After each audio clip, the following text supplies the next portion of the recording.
Yes. Pesa, kita hari ini mau ngapain ya? Mau sekolah minggu. Oh, kita mau sekolah minggu online kan ya? Iya. Nah, kita tetap semangat walaupun di rumah aja. Tuh. Sebelum kita mulai ibadah, ada baiknya kita berdoa dulu. Yang dipimpin oleh Kak Pesa. Mari adik-adik, sebelum mulai ibadah, lipat tangan, tutup mata, kita mau berdoa. Bapak yang baik, terima kasih kalau kami boleh mau mulai ibadah ini. Mohon berkati dari awal, pertengahan hingga akhir. Berkati adik-adik yang di rumah yang mendengarkan, berkati kakak-kakak yang di sini juga yang memimpin. Terpujilah namamu Tuhan Yesus Kristus. Haleluya. Amin. Sebelum kita mendengarkan firman Tuhan, kita mau mengangkat puji-pujian dulu buat Tuhan. Benar. Nah, Masih semangat kan adik-adik? masih Tentunya kita akan menyanyikan lagu kasih. Boleh bertepuk tangan sambil menggerakkan badan kalian ke kanan dan ke kiri. Dan kakak ya. K-A-S-I-H, K-A-S-I-H. Kasih, kasih, kasih, kasih, kasih, kasih. Ulang sekali lagi. K-A-S-I-H, K-A-S-I-H, K-A-S-I-H. Kasih, kasih, kasih, kasih, kasih, kasih, kasih. Kasih itu apa? Kasih itu sabar, tidak suka marah-marah, sayang kepada teman, seperti kasih Yesus. Kasih itu sabar, tidak suka marah-marah, sayang kepada teman, seperti kasih Yesus.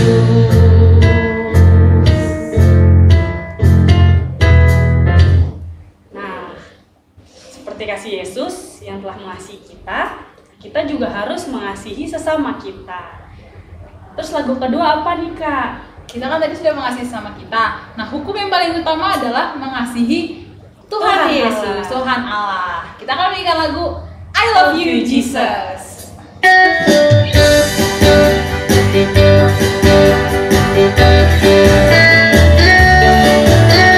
Kita mau katakan I love you Jesus deep down in my heart. I love you Jesus deep down in my heart. I love you Jesus deep down in my heart. Talk about deep, deep down, down, deep down in my heart. Talk about deep, deep down, down, deep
selamat pagi adik-adik. Kita bertemu kembali, senang ya. Kita sudah mau masuki bulan Oktober, bahkan sudah mau mengakhiri bulan Oktober. Sebentar lagi kita mau masuki bulan November. Ya, berarti sebentar lagi sudah mau Natal ya, siap-siap nih.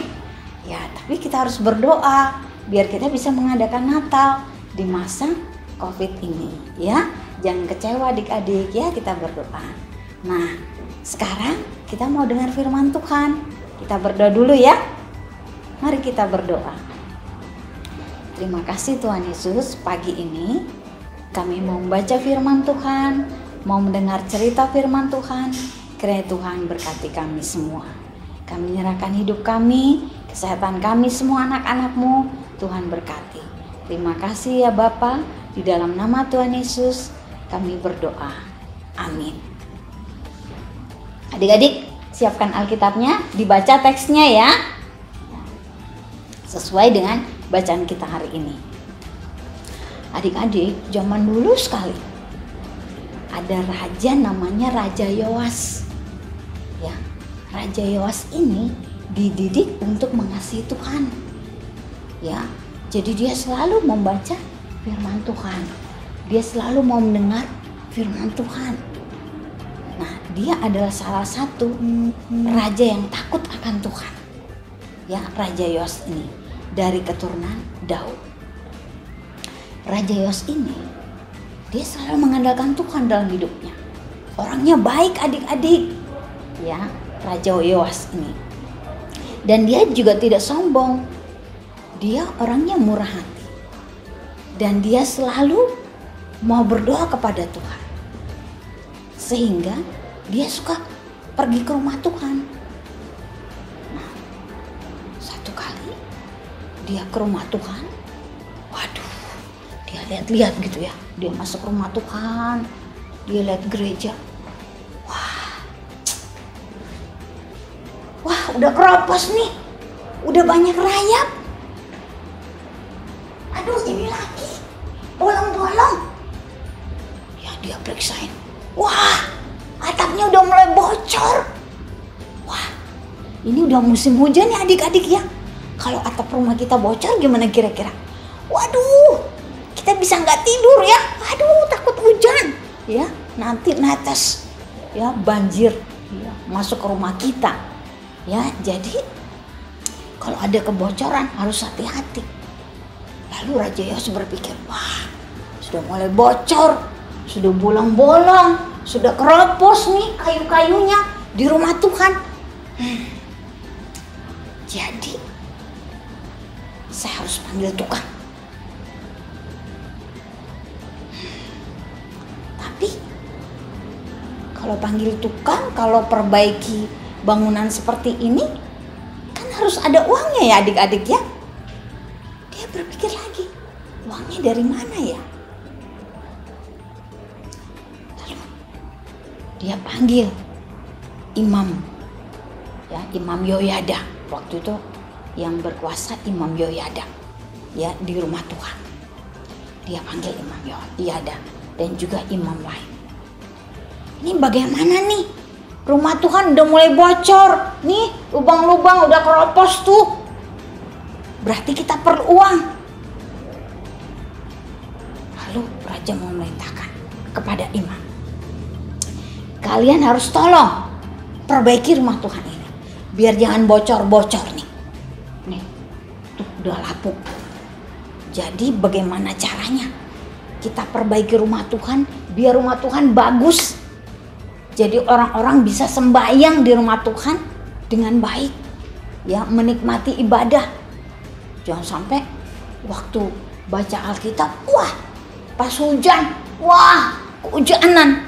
Orang jadi pada nggak jadi ibadah. Jangan sampai seperti itu. Ya.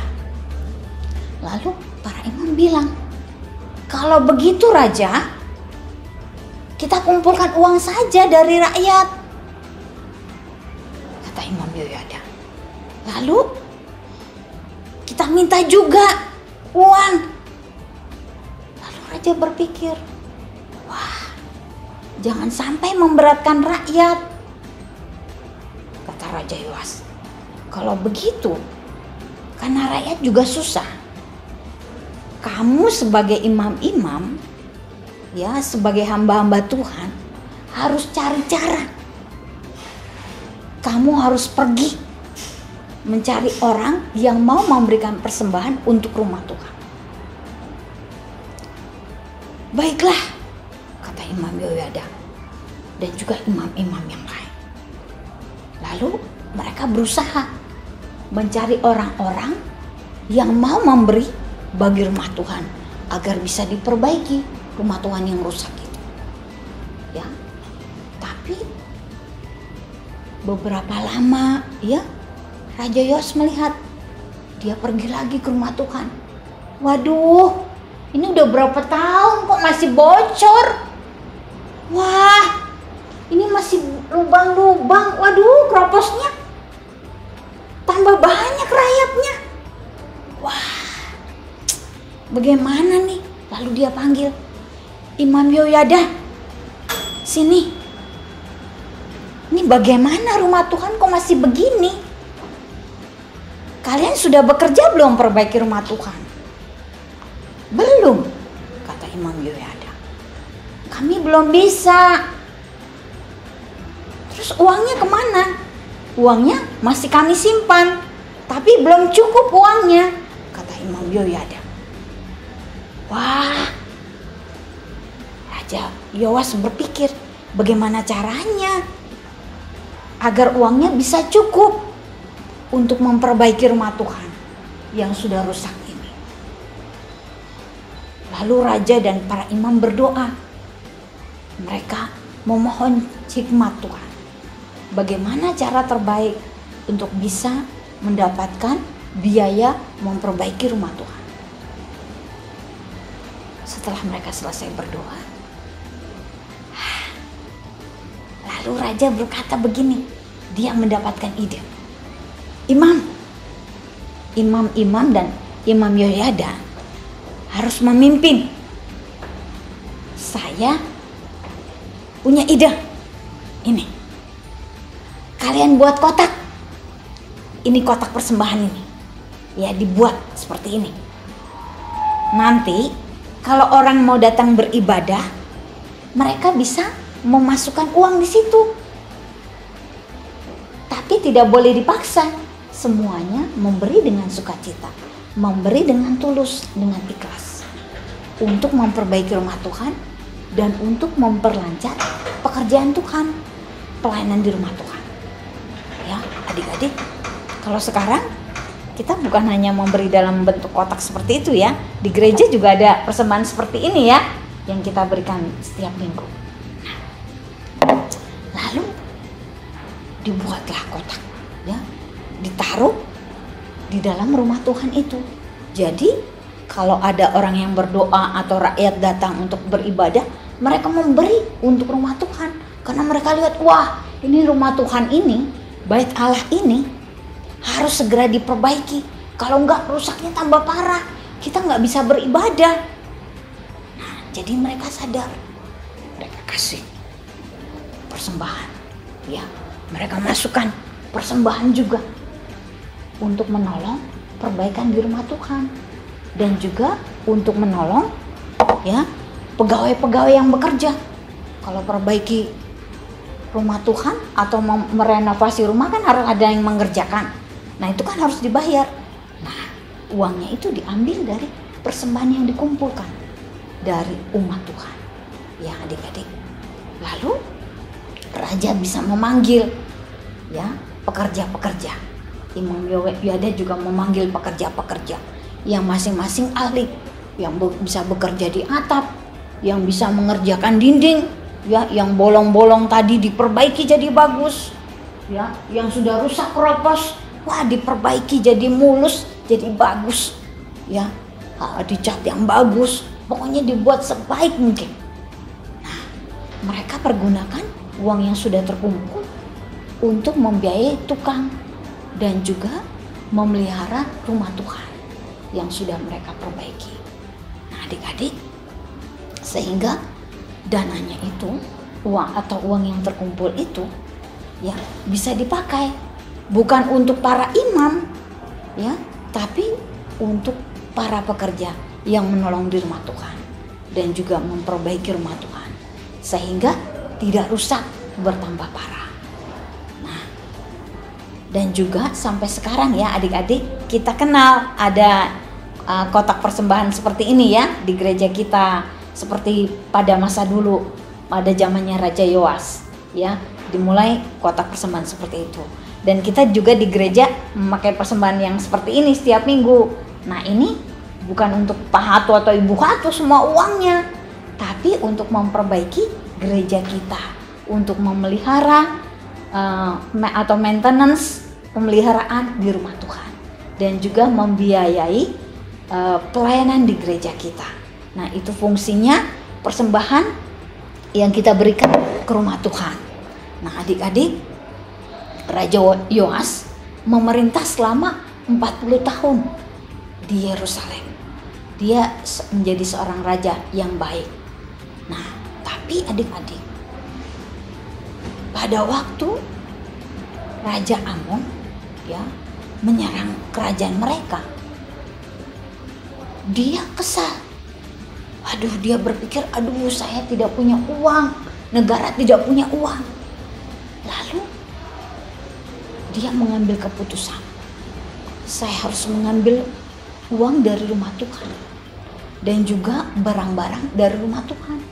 Nah, padahal tidak boleh seperti itu adik-adik. Setiap barang yang ada di rumah Tuhan itu adalah milik Tuhan, bukan milik pribadi raja ya, atau imam yang melayani di situ. Tapi Raja Yoas karena dia takut kepada musuhnya, jadi dia tidak lagi berdoa sama Tuhan. Dia tidak mengandalkan Tuhan lagi, sehingga dia mengambil uangnya itu dan dia mengambil barang-barang di rumah Tuhan. Nah, ini yang tidak boleh kita lakukan ya. Setiap barang di rumah Tuhan harus kita jaga dengan baik, kita pelihara. Nah, inilah kejatuhannya Raja Yoas adik-adik ya. Di akhir hidupnya dia tidak mengandalkan Tuhan sampai Tuhan marah kepada dia ya. Kita tidak boleh meniru yang jelek seperti itu ya. Kita harus mengikuti yang baik dari Raja Yoas, yaitu dengan mau memberikan persembahan, mengajak orang lain memberikan persembahan untuk rumah Tuhan. Kita juga harus menjaga rumah Tuhan. Jangan buang sampah sembarangan di rumah Tuhan ya, tapi harus dipelihara ya, disapu, dipel ya, jangan sampai kotoran berserakan di rumah Tuhan ya. Tetap harus dibersihkan rumah Tuhan. Jangan habis makan permen selesai sekolah minggu, bungkusnya dibuang begitu aja.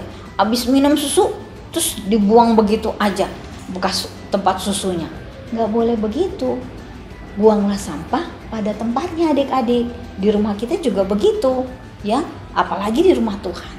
Kita harus jaga kebersihannya sehingga Tuhan juga senang ya kalau hidup kita bersih, hidup kita teratur ya. Kita juga menikmati semuanya itu, menjadi berkat Tuhan untuk kita bisa nikmati bersama-sama ya. Dan persembahan yang masuk ke rumah Tuhan itu untuk menjaga pemeliharaan di rumah Tuhan dan juga mendukung para pelayan dan juga pelayanan-pelayanan bisa berjalan dengan baik. Nah, adik-adik, kita meniru yang baik dari Raja Yoas. Jangan yang buruknya ya adik-adik. Tetaplah takut akan Tuhan, mengandalkan Tuhan dalam kehidupan adik-adik ya. Dan berikanlah persembahan untuk mendukung pekerjaan dan pelayanan rumah Tuhan. Serta jangan lupa berdoa untuk hamba-hamba Tuhan, untuk para pendeta, untuk para misionaris, untuk para majelis dan kakak-kakak sekolah minggu yang melayani kalian. Ya, kalian doakan ya. Kita di rumah juga berdoa untuk kalian semua. Gitu aja ya adik-adik ya. Pesan dari Ibu Tias, kiranya kalian tetap sehat, tetap setia di dalam melayani Tuhan dan juga setia membaca firman Tuhan, selalu mengandalkan Tuhan dalam hidup kalian ya, setia kepada Tuhan. Mari kita berdoa. Terima kasih Tuhan Yesus, kami bersyukur kami boleh mendengarkan cerita tentang Raja Yoas. Tuhan, kami mau mengikuti yang baik dari Raja Yoas dan juga Imam Yoyada. Biarlah kami dapat dipakai untuk menolong pekerjaan Tuhan. Dan setiap persembahan yang kami berikan, kiranya diberikan dengan tulus. Bukan karena kelebihan kami Tuhan. Tuhan menolong kami agar kami juga mau memberikan yang terbaik bagi rumah Tuhan. Mau menjaga kebersihan di rumah Tuhan. Tolong kami juga Tuhan agar kami dapat beribadah kembali di gereja, dapat kembali mengikuti sekolah minggu di gereja kami. Peliharalah kami Tuhan dan juga rumah Tuhan, agar rumah Tuhan dapat tetap terpelihara. Dan kami doakan juga agar ada berkat yang cukup untuk menjaga, untuk memelihara rumah Tuhan. Berkatilah Tuhan untuk setiap majelis yang sudah bekerja, yang sudah memperhatikan dan juga melayani di gereja kami. Terima kasih Tuhan, juga gereja-gereja lain yang masih dalam pembangunan, karena Tuhan juga menolong mencukupi pembangunan rumah Tuhan mereka dengan cara Tuhan, sehingga mereka juga dapat beribadah seperti kami memiliki gedung gereja. Bapa, terima kasih. Kami mau menyerahkan hidup kami untuk terus setia di dalam Tuhan dan selalu mengandalkan Tuhan. Terima kasih Tuhan Yesus. Inilah doa kami dan hidup kami. Kami mau serahkan hidup kami hanya di dalam nama Tuhan Yesus Kristus. Kami serahkan hidup kami dan doa kami kepada Bapa di surga. Amin. Terima kasih adik-adik. Sampai jumpa minggu depan ya. Jangan lupa kerjakan hafal ayat hafalannya dan buat kreasinya. Jangan lupa dikirim ke kakak-kakak ke sekolah minggu ya. Nanti hadiahnya ada loh bagi pemenangnya yang buat ayat yang terbaik ya. Ingat tinggal 1 bulan lebih lagi loh ya, kita mau merayakan Natal. Kita berdoa agar bisa merayakan Natal bersama ya. Terima kasih adik-adik, Tuhan berkati.